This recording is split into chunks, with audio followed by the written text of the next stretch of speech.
An Outline of the Book of Genesis by J.N. Darby.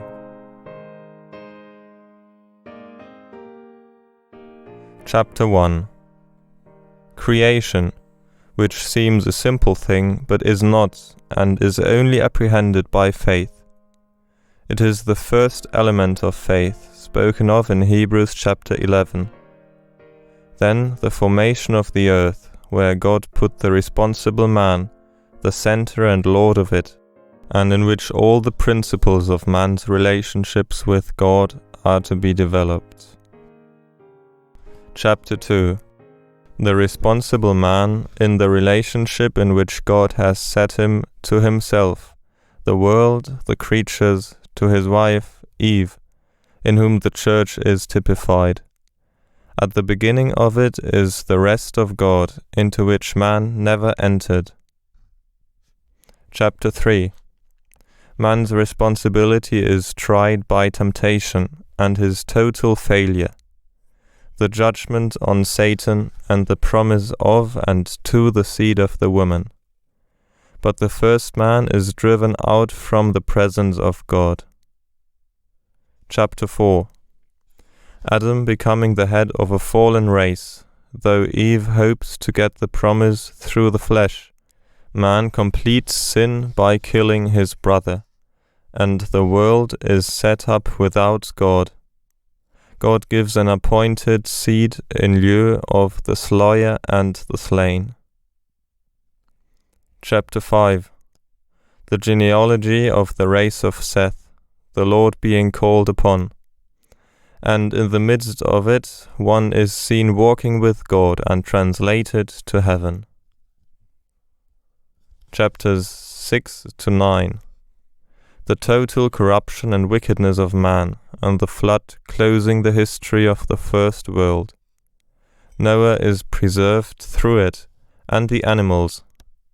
He founds the relationships of the new world by sacrifice, but fails entirely himself as governor. He gives in prophecy the history of the world in his 3 sons. His own history closes. Chapters 10 and 11.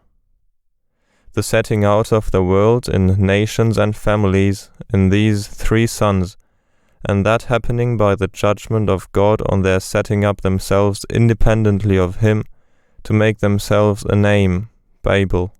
Abram is brought in, through Shem's genealogy, as a peg to hang it on. An elect one is called out, and the promises given to him to be the head of God's race upon the earth. Chapter 12.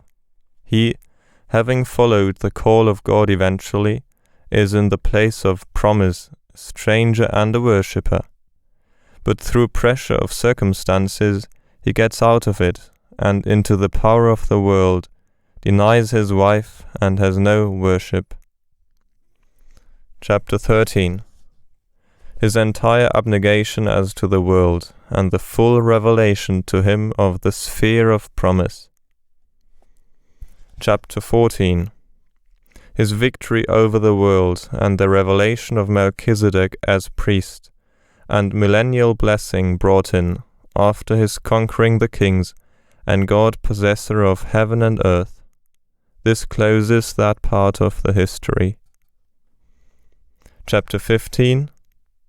The promise of the seed, with the covenant founded on death, and of the land. Righteousness is connected with faith. This as the seed has come in any sense. Chapter 16. The attempt to get the promised seed by the efforts of the flesh. Chapter 17. The seed according to promise.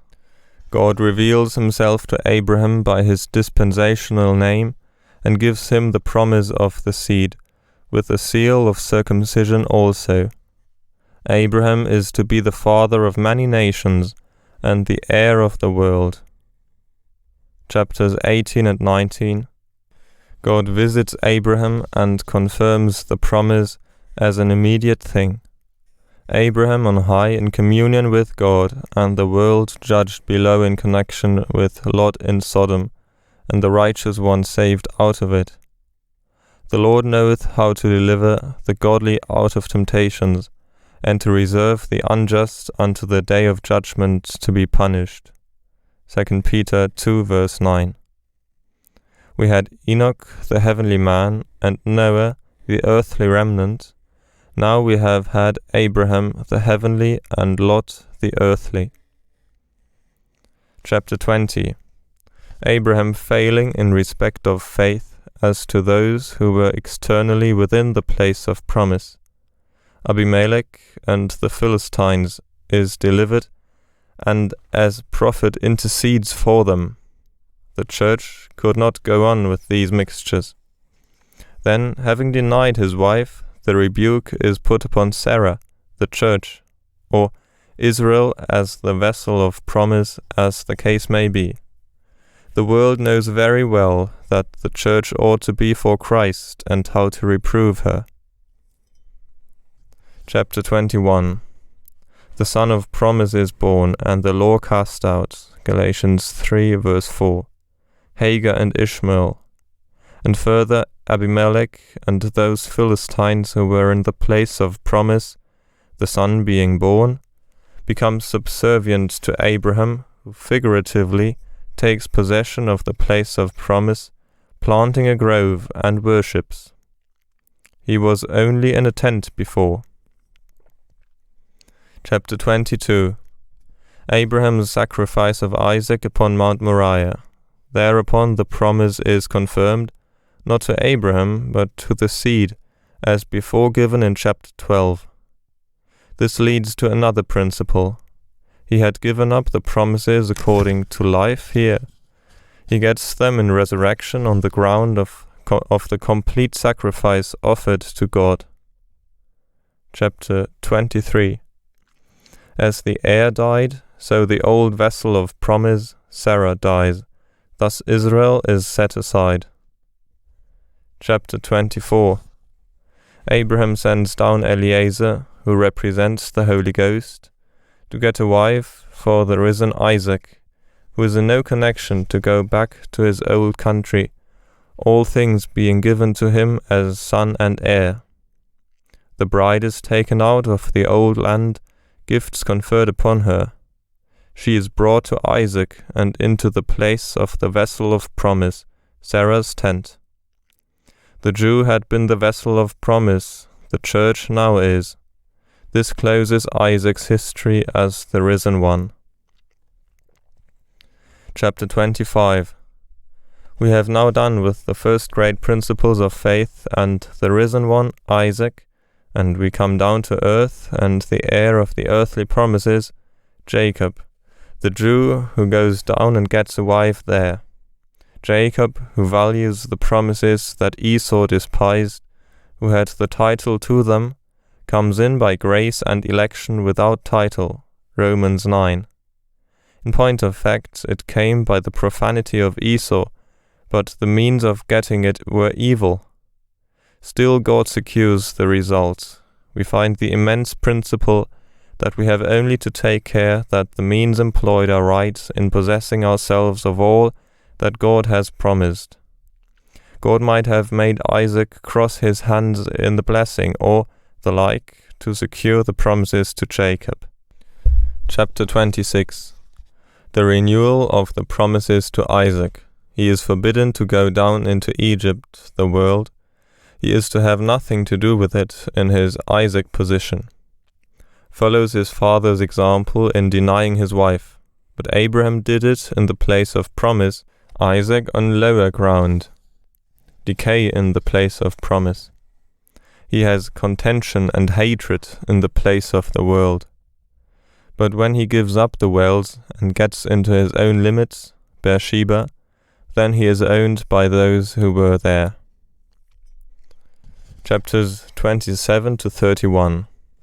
Esau and Jacob. Jacob gets the blessing as he had got the birthright by deceit.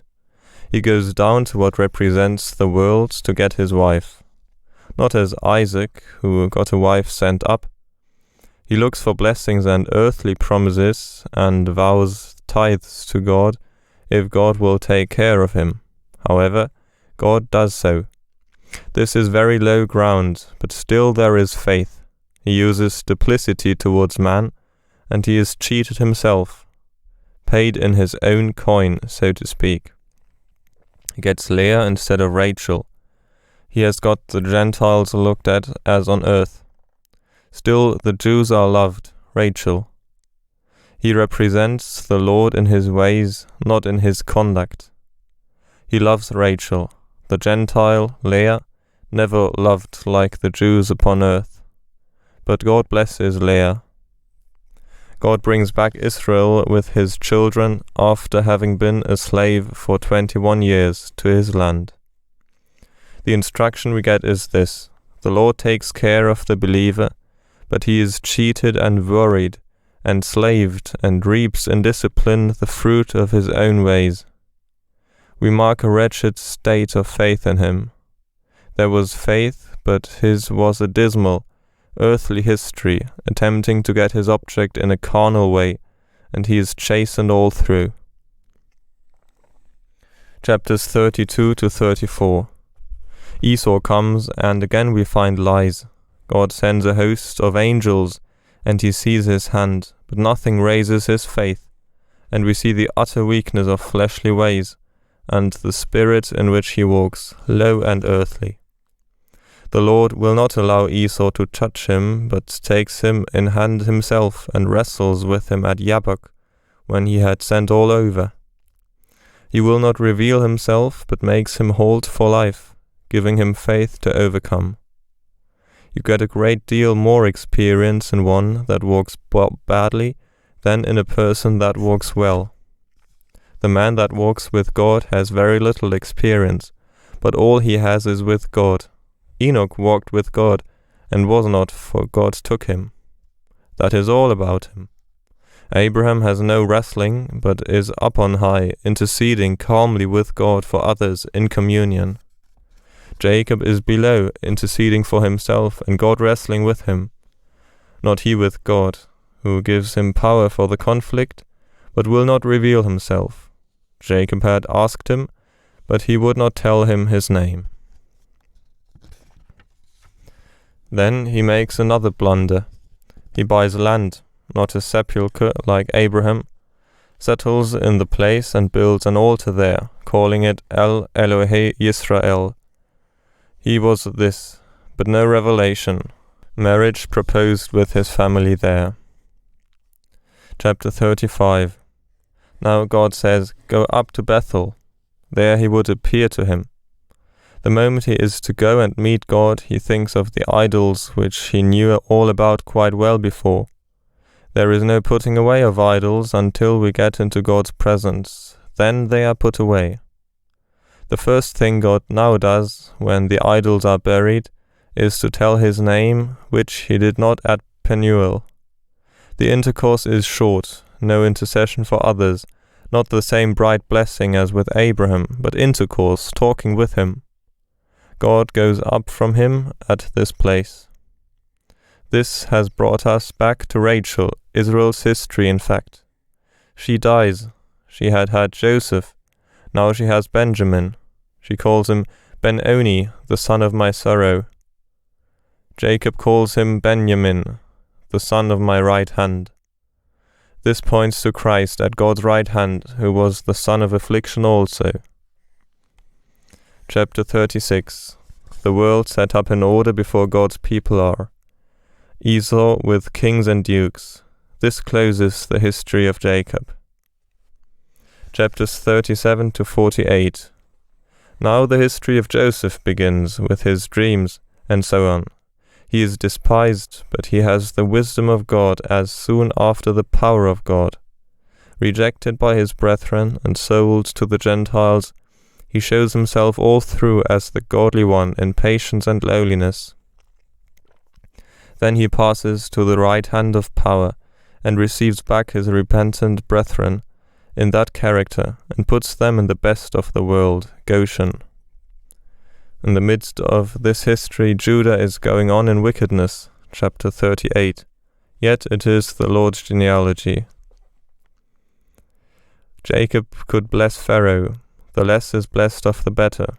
He looks still to the land and asks to be buried there. Joseph gets the birthright. Jacob crosses his hands and puts things in their place. No one type runs into another. Jacob thus steps into the place of the firstborn. In Chronicles it is said so in terms. The birthright was his, and he gets the double portion. Chapter 49. Then you have the blessing of the tribes of Israel in a general view prophetically of their history. Reuben, Israel's firstborn, fails. Simeon and Levi, corruption and violence, failure of those who seek to maintain their rights by nature's force. Judah, strength and honor, but all goes on till failure is complete. Then all is judgment, till you come to Dan, in which you get the power of evil, apostasy, the serpent. The Jews will have a tradition that Antichrist will come of this tribe. When Israel joins with the world, you get the serpent. Then there is turning to the Lord for salvation, and all is changed. I have waited for thy salvation, O Jehovah. Faith waits until God interferes. God, he is overcome, but overcomes at the last. In Asher, we see the blessings flow. In Naphtali, goodly words. In Joseph, a rejected Christ exalted. Benjamin is the son of God's right hand, in victory over all his enemies. Chapter 50. Whatever power and magnificence Joseph had, his heart was in Israel, and he gives commands concerning his bones. They were to be carried to Canaan. He has faith as to Israel's hope and portion.